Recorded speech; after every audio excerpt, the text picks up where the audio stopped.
New study coming out of Data for Progress. Even when you remind voters that Bernie Sanders is a socialist, he still beats Donald Trump in head-to-head matchups. So let's take a look at this information here. So they basically sent out 3 surveys, and in the 3 surveys, they asked different questions. So in the first survey, they gave no information and asked voters, if the 2020 presidential election were held today, who would you vote for, Bernie Sanders or Donald Trump? The second thing they asked, they gave partisan cues, and they said, if the presidential election were held today, who would you vote for?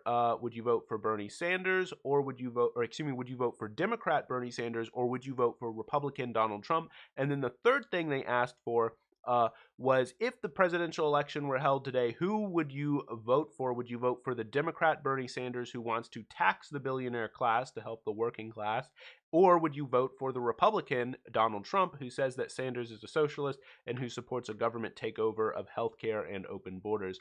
Now, well, so first, let me just look through these numbers. So you give them no information here, and it is a 47 to 41 point lead for Bernie Sanders. You give them the partisan cues, and the numbers shrink a little bit, and it goes to 45 and 43. And then on the socialism question, then it expands again to 47 and 42. Now, just in terms of the design of this study, I'm not a huge fan of it. I wouldn't put a whole lot of weight onto this study. I mean, if you ever remember, like from, grade school or whatever, when you're studying the scientific method, and I use air quotes because it's not clear that there is a such thing as a, scientific method. But anyway, you're supposed to test the variables separately and independently.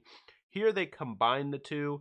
They asked the part here, would you be interested in Bernie Sanders, who wants to tax the billionaire class? And then they combine that with Donald Trump, who says that Bernie Sanders is a socialist. So we don't actually know what's causing this variation here. We don't know if the variation is being caused by Bernie Sanders, by the fact that socialism is just not effective, or we don't know if the expanding thing, if the lead is expanding because taxing the billionaire class is wildly popular. So we don't really know what's causing the differences here. And also, you'll notice they combine the cues here, the partisan cues of Democrat Bernie Sanders and Republican Donald Trump. So it's actually like, I know that sounds like I'm kind of nitpicking, but if I had submitted this study as, my sort of senior research project, I wouldn't have graduated, or at the very least, I would have had to redo it or the like. This is actually a pretty poorly designed study, but it does, I think, give you a kind of give you at least a bit of an overview.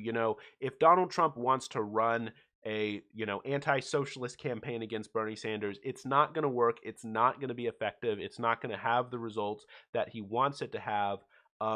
So these are at least tentatively positive results. I'd like them to reconduct the study and do a little bit more rigorous methods. I mean, we're progressives. I'm not just, we're progressives. We don't just, tout data that, supports our belief. We want the, we want good data. We want good information. So I'd like this study to be reconducted with a little bit more rigorous testing. But in any case, the numbers are good overall, and it does seem to be pointing in that direction. And it's not particularly surprising. Taxing the wealthy is overwhelmingly popular, despite what the mainstream media tells you. They say, oh, it's radical, it's wild, it's crazy. Maybe that's because they're all millionaires on TV, but multi-millionaires on TV. But in any case, I did just want to show you those numbers. So if the Trump campaign wants to run an anti-socialist campaign, they should be a little bit cautious.